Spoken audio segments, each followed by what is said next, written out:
Today we delve into another grim mystery of the galaxy. We'll peek into the secret sections of the librarium of the Ordo Malleus base, hidden within the rings of Saturn. The topic that interests us is best known precisely to this chapter. Saturnian adepts and experienced demonologists have been studying possessed artifacts for thousands of years, seeking ways to counteract and destroy them. Strengthen your souls with prayer and prepare for enlightenment. Demon weapons are mighty artifacts of chaos, a blasphemous union of matter with the immaterium. They are the gift of ruinous powers to their favorite servants and followers, or the madness and audacity of radicals in the service of the Imperium. Such artifacts are empowered by a demonic entity trapped within. Among them, melee weapons are found more often, but the cursed items include ranged weapons as well. A demon bound to an enchanted blade or pistol rarely finds itself there of its own volition. For a warp entity, it could be a punishment from a patron god, or the result of a clash with a powerful demonologist. But it happens that a mortal servant of chaos pleads with a demon for assistance in unholy deeds, and the child of the immaterium voluntarily binds itself, expecting payment in the future. Demon weapons grant enormous power to their wielder. Destructive in themselves, they allow the owner to use demonic senses, perceiving the world around sharper and brighter. Remaining sentient, if its prisoner has not yet lost its sanity over centuries of confinement, demon weapons can both advise their master and manipulate them, tempting and driving them to madness. Such tricks are characteristic of the demons of the Lord of Change. Possessing a demonic weapon is a source of prestige among the servants of ruinous powers, a true sign of the god's favor. The owner of such an artifact quickly gains influence, power, and new insane followers who follow him as a messiah. But there is a terrible price to pay for power. The bound demon cares neither for mortal weaknesses nor limitations, and will rise if the master does not use it for constant bloodshed or fulfilling what the demon considers its priority goals. If the bearer cannot tame the weapon, it will kill him as soon as the weapon finds a better master. It has happened that mighty warriors of chaos suffered defeat because at a critical moment the possessed artifact betrayed them, sensing the weakness of its owner. Demon weapons are unique by nature, as each creature of the immaterium is a unique personality. However, like demons, specialists of the Ordo Malleus categorize possessed items into types based on properties and power, directly dependent on the strength of the entity trapped within the artifact. A sword containing a minor demon would seem like a child's toy compared to the same sword containing a greater demon, but controlling a weaker blade would be much easier. A weapon containing the weakest of warp entities is already a focus, capable of directing the wild energies of the immaterium to split and destroy everything within reach. Servants of the Ordo Malleus, in the name of studying the enemy and effectively opposing them, have identified several types of desecrated weapons according to the patron gods, sharpened within entities. Today we will unveil a portion of forbidden knowledge, meticulously guarded by the Inquisition. The Crimson Section. In manuscripts bound in crimson leather, adepts of the Ordo Malleus keep a list of possessed and twisted weapons, within which creatures of Khorne writhe from anger and hunger. The servants of the Skull Lord are enclosed in weapons solely as a punishment. Except in rare cases when the will of Khorne's beasts is broken by demonologists opposing the spawns of the blood god. The bloodthirsty creatures hate their captor and quickly lose any semblance of sanity in captivity due to their inability to actively participate in the slaughter. Argath, the King of Blades. When a demon is bound within a weapon by its infernal master, it rarely submits willingly to this terrible incarceration. The same cannot be said for Argath. A lifetime of slaughter and zealous dedication saw this butcher granted demonhood. Such was his devotion to Khorne that instead of accepting immortality as a demon prince, he instead chose to take the form of a deadly blade so that he could spill the lifeblood of Khorne's greatest enemies. Their hand guided by Argath's spirit, the sword's wielder becomes nigh unstoppable. To wield Argath in battle is to become one with the blade itself, for the demon guides its bearer's every thrust, parry and killing blow with unerring accuracy. Countless are the rival Chaos champions and mortal heroes that have fallen to its power. The Axe of Blind Fury, also known as the Bloodfeeder. Inside this legendary power axe, one of the bloodthirsters, great demons of Khorne who suffered defeat in battle, is imprisoned. In its eagerness to wash away the shame, it eternally rises against its enslavement, forcing the axe's owner to brutally destroy their opponents. However, if the owner's will is not strong enough, the fury of its captive lashes out at the weapon's owner and his allies. Only the most powerful of Khorne's servants have ever wielded such mighty weaponry in battle, for the amount of constant slaughter required to keep the bloodthirster in check is almost impossible to achieve. The axe of Khorne, imbued with an insatiable thirst for blood and fury, is carried by the most bloodthirsty and favoured mortal champions of Khorne. This axe cannot be fully considered demonic, as it lacks mind and its own will and is incapable of rebellion. But the hand of its owner in battle is led by Khorne's own thirst for blood, pushing towards a bloody slaughter with such force that the god-chosen warrior loses all remnants of self-preservation instinct in their eagerness to spill as much blood as possible in the name of the blood god, Berserker's glaive. It takes the form of a mighty two-handed blade and contains the essence of not just one, but an entire host of bloodletters incarcerated within the fabric of this great sword. Their collective rage drives the bearer into an apoplectic state of bloodlust. As the blade hews through its victims, the demons within drink deep of the essence of the slain, amplifying their wielder's bloodlust to ever greater heights until they are little more than a living engine of death and destruction. The lesser demon's fury at being imprisoned is transmitted to the wielder, who will be forced to constantly fight to control it. However, this very fury will also tremendously augment the bearer's aptitude for carnage in melee. Firestorm Blade. A mighty greatsword sometimes seen in the hands of Khorne's most favoured bloodthirsters, the Firestorm Blade is a massive straight sword engulfed in an impossibly bright nimbus of white fire. At the whim of its wielder, the blade can discharge great gouts of flame at targets within a considerable distance, burning its victims with overwhelming warp fire. Only one Firestorm Blade has ever been seen within the vortex, wielded by a powerful mortal champion by the name of Mithros. The man and his army descended into the lower vortex with dreams of conquest, and were never heard from again. Many claim that his blade and other similar objects is still out there, just waiting for someone powerful or insane enough to claim them. Forge Whip. It is a long-held belief of numerous blood cults within the Screaming Vortex that Khorne himself created the original Forge Whip from the essence of a flesh hound he wished to punish for failing to catch its quarry. All those that have witnessed the power of a Forge Whip can attest to the inner fury of the weapon and the way it seems to seek out targets of its own accord. The weapon takes the form of a long whip with many tendrils, each of which appears to be made out of fire and glows with a white-hot inner heat. The fiery cords twist and writhe, crackling with energy and burning the very air around them. Great Axe of Khorne, easily the most recognizable symbol of the blood god. The Great Axe of Khorne is one of the most destructive Khornate demon weapons. Enormous and frightening to behold, each is a horrific fusion of bone, brass and blood. Its grip is wrapped in the skins of champions foolish enough to challenge the wielder, and its blade is forever slicked with the blood of every head it has taken. At the heart of each Great Axe of Khorne, trapped with the strongest warp binds imaginable, is the essence of a greater demon of Khorne. The rage from their imprisonment knows no bounds, and their fury lends near unlimited power to each swing and to each strike. Heartripper. A rarity for a demon weapon of Khorne, a Heartripper often takes the form of a rabid, snarling Reaper autocannon, the twin barrels emerging from the jagged maw of the bloodletter or flesh hound bound to the gun. Each time the gun fires, it howls with rage, imprinting Khorne's fury onto every warp-enhanced shell.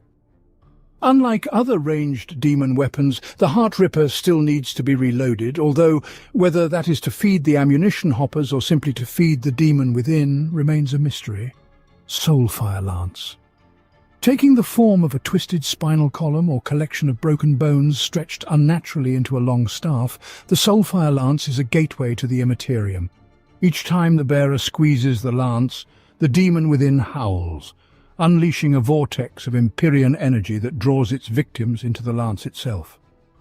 Axe of Kar-Aksha. This fell Khornate relic serves as a prison for the essence of the bloodthirster Kar-Aklash Kar-Aksha. In his pride, the bloodthirster rebelled against his lord and master Khorne and was doomed to this fate by the furious blood god. This infamous blood-feeder demon weapon has over time become legendary over the whole region of space adjacent to the Calixis sector, known as the Screaming Vortex, as its wielders have all carved themselves bloody empires before succumbing to the insane fury of the trapped demon within the weapon. Today, the axe of Ka'aksha can be found on the planet Messiah within the Vortex, waiting for the servant of the blood god who will tear it from its current wielder's grasp. Axe Morkai, claimed by the Space Wolf's Great Wolf. Logan Grimnar, from a mighty lord of the World Eaters he defeated during the First War for Armageddon. The Great Wolf had the molten-bladed axe reforged in the image of the Fenrisian wolf god Morkai. Time has proven Grimnar wise, for he has used the blade to fell even the mightiest creatures of the warp, including the demon Primarch Magnus the Red. But has the reforging changed the essence of the incorporeal being living in the axe, or has Wolfgod fallen under the influence of the bloodthirsty creature? Black Blade of Angron, the Primarch. Angron's personal demonic sword, this gigantic black blade could cleave anything in two. This weapon was destroyed by the powerful psychic defense of the Grey Knights during the First War for Armageddon. Goreseeker, containing a flesh hound of Khorne, this razor-fanged axe confers those creatures' best-known traits upon the one who wields it. It was last seen in the hands of the aspiring champion Gorath Varix, who was leading a warband of Khornate berserkers during a raid on the world of Midale. Varix was confirmed dead in the battle's aftermath, but the weapon was nowhere to be found. This bloodthirsty, monstrous cleaver made of dark metal, whose surface is covered in cracks and stained with bloody streaks. In this crudely processed metal is contained a demon of wrath and murder whose bloodlust knows no bounds. The owner of this instrument of villainy finds his vision cloaked in a bloody veil. He who wishes to control the bloodthirsty must overcome the desire to kill and destroy. The Olive Section. The books of this section are bound in swamp-shaded, rotting and unsettling leather. Their pages seem to spontaneously cover themselves with stains and an unpleasant film that sticks the pages together. Fading and eternally requiring renewal, the strict letters of high Gothic store lists of weapons possessed by the demons of Nurgle.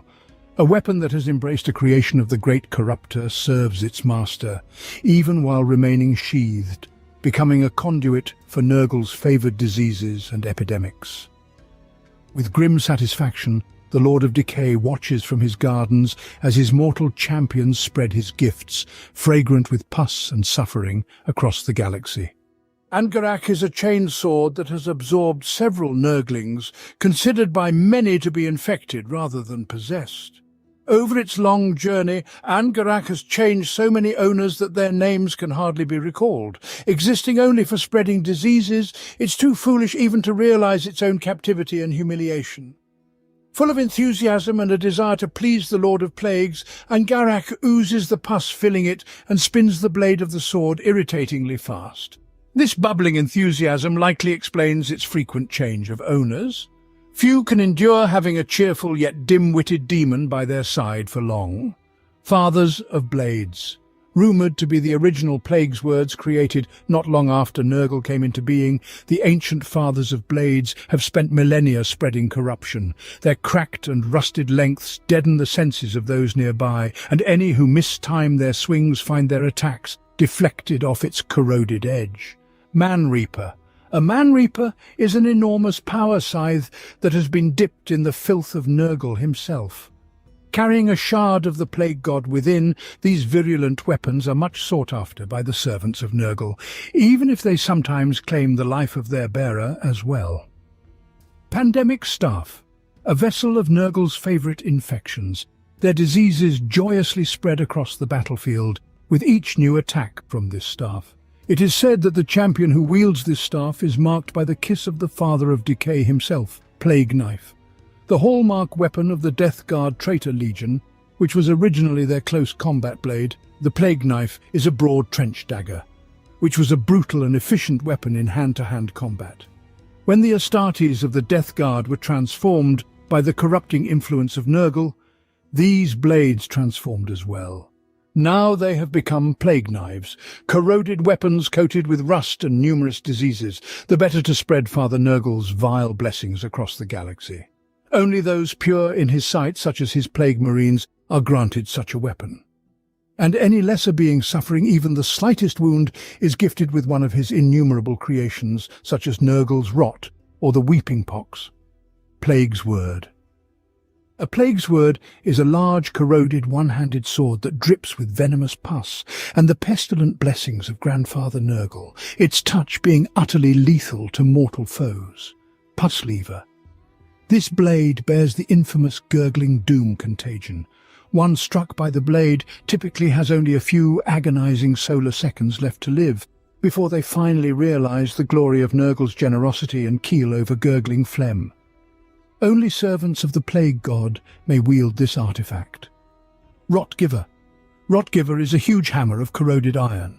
Its surface is patterned with blooms of rust and decay that to a fevered mind might seem to be foul marks and hateful runes growing from within the metal itself.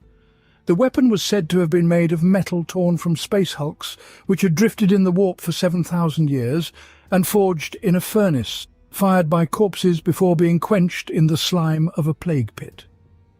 Rotgiver is surrounded by a nauseous air of decay. Metal left in his presence crumbles to rust, wood rots, and dead flesh begins to turn pale and rotten. Only the one who can master the will of the demon within Rotgiver is untouched by its power. Undiscovered and untamed in millennia, Rotgiver now lies in a space hulk. Once a great warship long ago, the space hulk drifts through the Fide Great Cloud, waiting to be found once again. Kollax, Fist of Decay, is a malign Nurgle demon weapon that is worn over its wearer's fist, and the very essence of pestilence exudes from its fingertips. It is said Kollax was gifted by the Plague Father himself, and the mortal that bears this symbolic weapon is a herald of contagion and a physical example that none can resist the inescapable grips of decay. The Azure Section. Beneath the blue covers of the books of this division sometimes hide eyes and feathers, but such mutated homes rewrite and destroy them. The inks are always the first to change, fading from strict black to celestial azure, causing the very Gothic letterforms to mutate, changing their outlines. For these books contain the lists of weapons possessed by the demons of Tzeentch. Instruments of demise, crude and cruel in their very essence, once touched by the entities of the Architect of Fates, alter their nature now, either enhancing the owner's unnatural psychic powers or granting him such powers previously inaccessible, warping the very soul of the human. Bedlam Staff. A Bedlam Staff is an ancient demon weapon that takes the form of a stave which is exclusively employed by Thousand Sons Chaos Sorcerers to use as a foci for their powers. The few remaining examples of these fell weapons are steeped in 10 millennia of wild psychic power. Enemies struck by the power of these powerful staves have their nervous systems overloaded by warp energies, rending conscious thought from their minds, leaving them unable to act and vulnerable to further attacks. Death Screamer. A Death Screamer is a demon weapon that channels the psychic power of its bearer into howling bolts of arcane energy that rip their target apart. Whatever form the Death Screamer assumes, it transforms the psychic strength of its bearer into howling discharges of dark energy, tearing the target apart, both up close and at a distance. In the hands of a champion favoured by the Weaver of Fates, this weapon is of truly terrifying power. Kazatchel. Once a weapon proudly serving the Astra Militarum many thousands of Terran years ago, the flamer now known as Kazatchal has been a demon weapon for so long that it barely remembers existence beyond the bizarre flesh and steel of its prison. Once a flamer of Tzeentch, the demon now projects its many-coloured flames through the mutated nozzle of the flamer it calls home. Pandemonium Stave. Potent demon weapons of immense power, pandemonium staves are wielded only by Tzeentch's greatest champions. Longer than a man is tall and consisting of a single rod of roughly hewn and psychically bonded black granite, these staves tend to cast unnatural shadows, drawing in nearby light and glowing softly in a pattern that can make those that stare at it too long feel sick. The dull glow quickly changes to a bright white when the wielder channels his own psychic energy down the length of the stave, and the demon contained within screams out, adding its own caged fury to the power of the attack. Seer's Bane, the Lord of Change.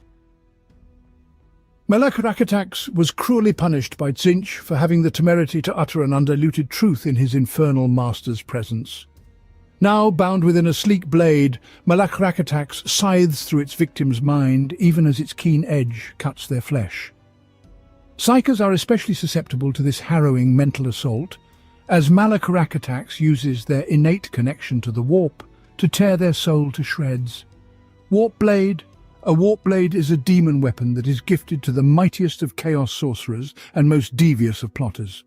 A warp blade has the power to dissipate and scatter psychic energy aimed at its bearer. This tends to attract the denizens of the warp, who hungrily sniff out the source of the power and can be set angrily upon any bystanders. Sceptre of 10,000 Moons. The Sceptre of 10,000 Moons is long rod of obsidian from which grinning sickle moons leer in constantly shifting patterns. Topped with a spray of silver feathers and a blue gem the size of a human eye, the Sceptre of 10,000 Moons possesses a destructive power craved by sorcerers and deceivers of all kinds. It is said to have passed through the hands of dozens of warp-dabbling cults in the Malfian subsector, and is whispered to have betrayed each one it has served to their destruction. In whose hands it resides at present remains unknown. The Purple Section. Within this section of the librarium, the air is filled with musk and ambergris, and an overly engrossed reader risks hearing enticing music and voices. Books, covered in covers of noble purple, seem to long to be read and studied. The will of the chapter's servants is strong, but an inexperienced onlooker risks remaining here forever, studying the compelling manuscripts detailing demon weapons housing the entities of Slaaneish's demons. The blades, having become dwellings for the children of the Dark Prince, like the force that spawned them, aim not to take life, but to kill with compassion, inflicting immense pain and equally boundless pleasure both to their wielder and their opponents. In this section, the most infamous creations of the accursed smiths are gathered, whose minds were blinded by the pursuit of perfection and their sense of beauty distorted under the influence of Slaanesh, the Bliss Giver. This artifact resembles a fine blade made of flexible metal or a writhing whip. The touch of the Bliss Giver to the flesh of a living being can plunge the victim into a coma-like trance, filled with visions and delight. While the enemy is absorbed by their own sensations, their body will be seized by the servants of the Lord of Pleasure, and the fate of the captive will depend on the whims of the indulged servants of the Dark Prince. Lash of Torment. A lash of torment is a demon weapon resembling an animated whip that twists and coils with a mind of its own, feeding on a victim's terror and pain, before telepathically sharing it with any beings who are close by. This is highly entertaining for servants of Slaanesh and utterly horrifying for its victims. Needle of Desire. Long and slim double-pointed needle inscribed with blasphemous runes within runes all the way down to a microscopic level. One half is embedded in the arm of the Chaos Champion bearing it, where it absorbs the foul narcotics naturally synthesized by champions of Slaanesh, allowing the bearer to inject those into other beings using the other end of the needle. The bearer will often share this gift with friend and foe, and while to another servant of Slaanesh it is an incredibly intense and pleasurable experience, the drugs contained within are utterly fatal to anyone or anything else. Agonizer. Found in the vaults of the world of Okatus I, the Agonizer is a potent and mighty demon-possessed runesword wielded by the fallen Adeptus Sororitas Miriael Sabathiel. Snaking tubes connect it to a needle in Miriael's arm, where it absorbs the foul narcotics naturally synthesized by the bodies of the champions of Slaanesh. She also wields a Daemonic bolter, another gift to her from Slaanesh for her service as his champion. Deishthul, the Whispering Blade. Fell legends from the area of space known as the Screaming Vortex speak of two former renegade pirate captains, both having sworn fealty to Slaanesh, but rivals in every other thing. The endlessly escalating conflict of both Reaver captains ultimately drove them both to ruin. While still mortals, both constantly sought to outdo the other, each transforming his fleet into a pleasure den and torture chamber, to craft new perfections of mass sacrifices and exquisite agonies. Both mortals were eventually rewarded with ascension to demonhood, but this only served to fuel their rivalry, which only ended when one of them crafted an exquisite blade, hewn from a single turquoise crystal, which was hailed as an impossibly precise piece of art.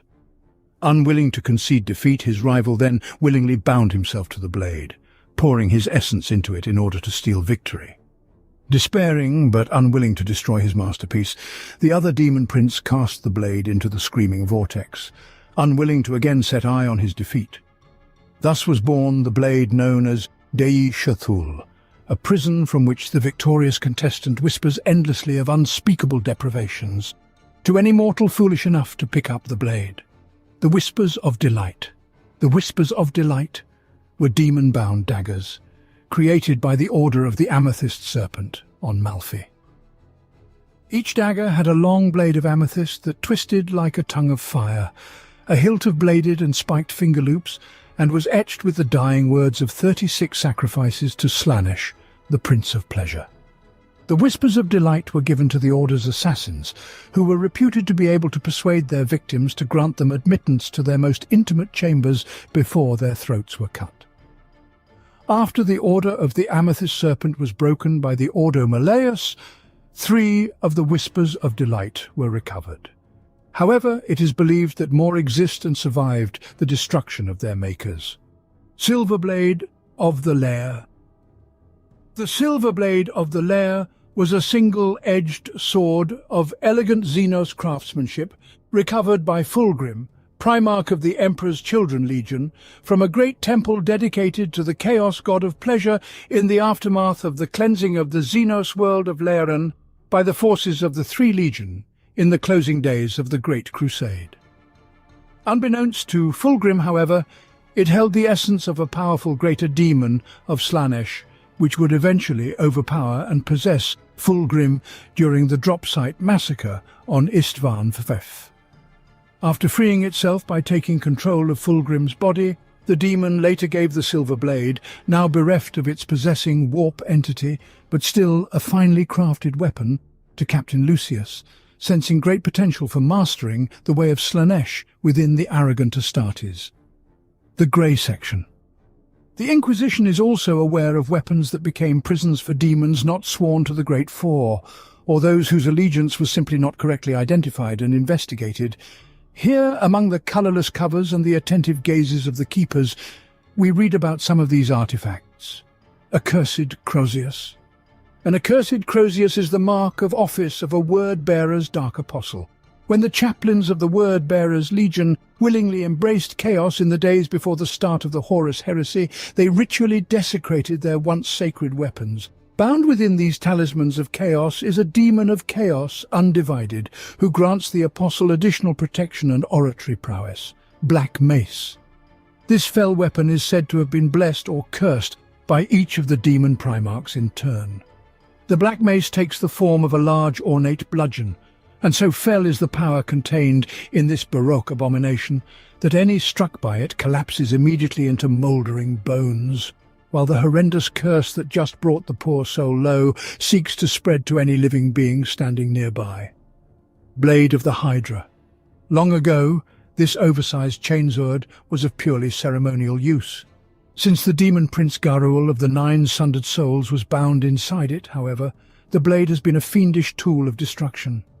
Those with a will strong enough to control its multiple thirsting mindsets can cause the saw-toothed blade to shimmer into not one but several swords that gnaw and gnash with an immortal hunger. These extra blades are insubstantial when the wielder wills it, and razor-sharp when the flesh of his enemies is near. This artifact is only available to the heretic Astartes of the Alpha Legion. Claws of the Black Hunt. These vicious hooked talons have spilt the blood of thousands of victims since their creation in the Soul Forges. Worn by the master of the Black Hunt, a vicious ritual that precedes the greatest of Night Lord's invasions, they are so encrusted with gore, they are almost black. This congealed fluid is so thick it cannot even be seared away by the vicious energy field that runs about each claw. This is seen by some as a clear sign of a gory blessing from destructive gods. Even when the wielder swipes the air near a foe, not quite making contact, the victim's armor and flesh still mysteriously part as if slashed open by a fierce and invisible beast. This artifact is only available to the heretic Astartes of the Night Lords. Dark Blade. A dark blade is jet black, containing no reflection or marks that mar the perfect satin darkness of its blade, although the hilt, pommel and grip are often richly embellished. The dark blade is a hungry killer that feasts on the souls of the slain and urges its bearer on to further acts of barbarity until it is sated. Ether Lance. The Ether Lance is a demon weapon which acts as a conduit to the warp. Its bearer can launch bolts of Empyrean energy at his foes or draw them into the lance, eventually consuming them utterly while powering more blasts from the weapon. Kaigan. A Kaigan demon weapon resembles a huge bolter of archaic design, so large that a normal man would be unable to lift it. It is a two-handed weapon that acts as a psychic catalyst, turning the hate and malice of its wielder into tangible bolts of potent energy. Murder Sword. So deadly are the wounds from this blade that some believe it is actually the anathema. The legendary cursed weapon suspected to have laid low the War Master Horus within the swamps of Davin's Plague Moon before the start of the Horus heresy. The sword is undoubtedly of eldritch provenance, for with a sacrificial ritual it can become the bane of a certain foe above all others. Anguish. Little is known of the demon weapon known only as Anguish. Some amongst the arcane scholars of the Ordo Malleus doubt that it even exists. Anguish is reputed to take the form of a long, basket-hilted sword, its hilt dotted with thorny spines, its mirror-like blade etched with images of bird feathers and lidless eyes. It has been said to radiate a chill like that of the void between stars, and to have an edge so sharp that it can cleave the curtain of reality, opening a wound-like portal into the warp, through which the wielder of the blade may pass through to far and strange places. Articus Scourge. The Articus Scourge is a demonic weapon originally borne by the infamous Chapter Master Articus Bardane of the now excommunicate Tritoris Relictors Space Marine Chapter.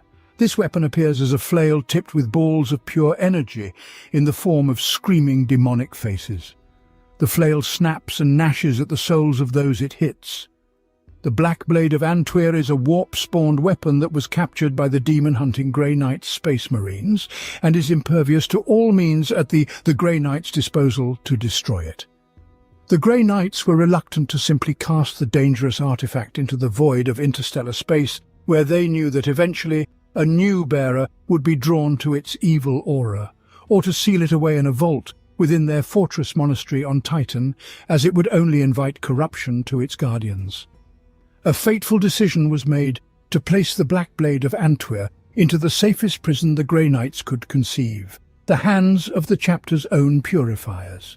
Castellan Garan Crow is the current guardian of the malefic weapon, and it continuously brings him into both physical and spiritual peril by tempting him with Chaos's promises of power or seeking to bind his will with black sorcery. Such is his indomitable will that he wields the Black Blade as a conventional sword, his purity of soul and spirit keeping its evil at bay. Blade of Phaedron, a chapter relic of the excommunicated Relictors. Chapter. Inside the Blade of Phaedron lies the seething soul of a demon possessed of a great enmity for all its kin. Although it is unremarkable when employed against a living thing, against a demon the blade will blaze white with the pure heat of the captive demon's rage. Drakenyen, bound to the will of the mighty Chaos. Lord Abaddon the Despoiler, this arcane blade contains the bound essence of Drakenyen, a writhing warp entity that can rend reality apart. Legend states that Drakenyen was birthed in the warp from the psychic echo of the first human murder. Now, in the form of a mighty demon's horde, and fueled by countless millennia of homicide and death, Drakenyen's power is so great that it effortlessly sunders all that it touches. Hesht, the granter of vengeance. Hesht is a dagger with two parallel blades of twisted metal like the teeth of a predatory beast. Thrust into the chest of an enemy, the demon bound within the blades gorges on the victim's essence and soul. The victim is slain in the most complete and terrible manner possible, and the demon strains hungrily at its bonds, seeking more life on which to feed. Hesht was forged by the foul enemies of the Imperium that were driven from the Calixis sector during the Angevin Crusade. In desperation, they turned all their vile arts to make weapons both great and small to try and turn the tide against the forces of the Imperium. They failed and were annihilated, but their vile creations, of which Hesht is one, endured and were left to tempt and corrupt those who had vanquished their creators. Midnight. The weapon called Midnight has had many other names in the time since its forging beneath strange dying stars. The demon bound within Midnight is a thing that has been imprisoned for so long that all that remains is its hunger. Hunger for light, for hope, for life. Light and warmth are drawn to Midnight. Its true shape is a mystery. It is glimpsed only as impressions of razor edges and barbs glimpsed in a pall of darkness. Nachrael the Hungering, the final prison of the demon prince Nachrael. This sword was crafted specifically to hold the demon by artisans enslaved by a rival's warband, the name of which is long lost to history. A horrifically powerful weapon, the blade seems to move between the worlds of the screaming vortex, seemingly at random, appearing occasionally in the hands of a warlord, powerful enough to claim it without succumbing to the weapon's inhabitant. In this, Nachrael perhaps has the last laugh, for it has managed to reclaim former glories by possessing unworthy wielders. Sword of Saint Aquitaine. The Sword of Saint Aquitaine was recovered by the Relictors chapter immediately prior to its debasement and subsequent possession by a demonic entity, and contains a nightmarish creature of such power it can turn day into night. Lash of Bitterness. The Lash of Bitterness is a long whip of bones and teeth taken from humans and the predatory creatures of Eocanthos. Within it is bound the tortured essence of a warp creature whose being is consumed by fear and insanity. The Lash of Bitterness was said to have been created by a slave champion of the Crow Father, and to have been wielded in combat against Drusus himself. It was recovered from the battlefield by servants of the Holy Ordos in the wake of the saints' cleansing of Eocanthos, and it is now sealed in the lightless vaults of the Tricorn Palace, its twitching coils muttering vileness and wishing ill to all life. Uloka, the Black Axe, is a demon bound within an axe on a demon world. It has been laid to rest in a cavern marked with diabolical wards, and thousands of sacrifices are laid at its feet. This was done by an unknown warden to appease Uloka's hunger, but now one brave soul seeks to feed the demon by other means. Mace of Judgment. The Mace of Judgment is a symbol of imperial might and purity that was violated by the Pilgrims of Hate and turned into a mockery of its original purpose. The mace has a haft and head of dark wrought metal, topped with winged fist clasping a skull of adamantium. Charred spills of parchment inscribed with tracts from the Book of Judgment coil the mace's length, secured by seals of thick wax. It was a weapon made to demonstrate the might of imperial law and punish those who deny its authority. The Mace of Judgment was possessed by Adeptus Arbites Judge Mialira, who was captured by the Pilgrims of Hate while countering their activities on Vaxenide. Rather than kill their prisoner, the Pilgrims of Hate took her weapon and bound into it a warp thing of madness and endless hate. They then set Judge Mialira free and returned her mace of authority. The cultists watched while the demon in her weapon twisted the judge's own faith and conviction and made her a monster to whom all were guiltily and worthy only of death. Mialira the Bloody was finally killed by vassals of Inquisitor Skarn. However, her black mace that had become the trademark of her atrocities was never recovered.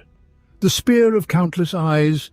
The Spear of Countless Eyes is a tall spear of hammered bronze whose dark wooden haft is carved with lidded eyes that open and close to reveal rolling yellow irises and black slit pupils. It was created by the warp-corrupted hunter tribes who dwelt on Eocanthos long before the Imperium claimed it.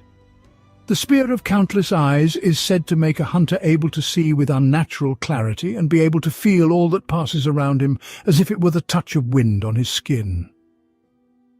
Though the old dark ways have long been burnt from Eocanthos, such relics as the Spear of Countless Eyes endure to us a memory of a dark past that may return once again. Vilema. Once born into battle by Ansokar, the Icon-bearer, and later Corypheus of the Word-bearers' traitor legion's 39th host. This bolter somehow found its way to a makeshift shrine of bone and steel on the Reaver world of iniquity, awaiting a worthy master. Though the demonic beast imprisoned within is only a minor warp entity, little more than an astral spectre, the weapon itself is a relic of the traitor legions, proud and belligerent and unwilling to suffer the touch of mere mortals. With every unworthy soul who attempts to claim this weapon, the shrine grows a little larger. Tharis and Riol, the rapacious Talons, were two rival demons who endlessly performed at the court of a great demon prince of Slaanesh. When their rivalry became the main theme of their performances, the great demon prince, who had previously looked upon them with favour, grew angry, considering it a slight to himself. Caught up in their fight, the demons were imprisoned in paired claws, forever doomed to dance together at their wielder's command. The Ashen Axe is a word-bearer's relic. This chain axe dates back to the Great Crusade and was oft used on worlds that rejected compliance. When legions plunged into darkness, warp demons found this axe attractive to themselves and found in its blade a terrifying link between the material world and the realm of chaos. The time allotted to us is coming to an end. Secret section. Before we leave the walls of the librarium, while fate still favours us and interest has not dimmed, let's look into another section, accessible to but a few. In their inquiries, the Ordo Malleus touched upon weapons inaccessible to mortals, yet rightfully called demonic, for they belong to the most dangerous servants of ruinous powers. Such weapons are wielded by spawn of the warp, having burst into reality and assuming their favourite form. Witch-stealer sword. A witch-stealer sword is a demon weapon utilised by the demons of Slaanesh, particularly his greater demons, the Keeper of Secrets. As this sword bites into flesh, it saps the foe's mind, stripping more away with every cut until nothing of their memories, personality or sanity remain. Plaguebringer, a sword forged from the very essence of the finest diseases of Nurgle and deadly to any living being it touches, a fusion of rust and pus. Blade of Decay. The Blade of Decay is a sword carried by one of Nurgle's most favoured greater demons, Skabeathrax. It has the power to rapidly decay anything it touches. Organic creatures that are hit with the blade find their flesh rotting away before their eyes, and armoured vehicles rust away with the sudden passage of centuries when hit. Silence. Silence, to give it the macabre nickname favoured by its wielder, the demon Primarch Mortarion of the Death Guard Traitor Legion, is a massive two-handed battle scythe with a blade span as long as most human warriors are tall. This formidable weapon is accounted as one of the most fearsome blades wielded by any Primarch. Since Mortarion's finding by the Emperor during the Great Crusade, there have been dark whispers that the blade is of Xenos-tainted origin, and some familiar with the legend of the Death Guard Primarch's early life believe it to be none other than the weapon of the terrible charnel creature that once named himself Mortarion's father. One way or another, with Mortarion's fall, silence was twisted, becoming an even more terrifying weapon, worthy of its demonic owner. Carnage and slaughter, the axes of the bloodthirsty Scarbrand. Each of them carries within it a bloodthirster, trapped in metal and emanating with fury. Therefore, to face the exiled Scarbrand in battle means to meet the united rage of three great demons of Khorne. Whip, bloodshed, a whip twisted from blood-red tendons studded with sharp pieces of broken bone. Each lash of the whip creates a crack, tearing the heavens, and a blast of energy capable of tearing a man in half. It is the favoured weapon of avatars of Khorne, the bloodthirsters. Yet there are mortals lucky and mad enough to possess it. Hellblade, forged from the essence of a vanquished bloodletter, a Hellblade is the standard weapon wielded by other bloodletters. Like an axe of Khorne, it is not a true demon weapon in the strictest sense, for it is not sentient and will not rebel. Kartoth the Bloodhunger is a demon weapon of Khorne. Capable of cutting through not only matter but also time, the Bloodhunger is a sword for which Khorne stages an immense tournament at his whim to find a demon to wield its power. Khorne hides the sword within one of his fleshhounds and lets his legions compete against each other as they hunt the hounds. The demon who finds the sword becomes the Lord of Slaughter, and may wield the sword for a day or an age, or however long Khorne sees fit. When Khorne wearies of his lord's exploits, a new flesh-hound is sent to devour both the wielder and the sword, and the tournament begins again. The secrets kept within the walls of the Ordo Malleus librariums are horrifying and deadly. They corrupt the mind and defile the soul. But the people who gather and store these pieces of knowledge believe there is no force more powerful than knowledge, and a man armed with knowledge cannot be defeated.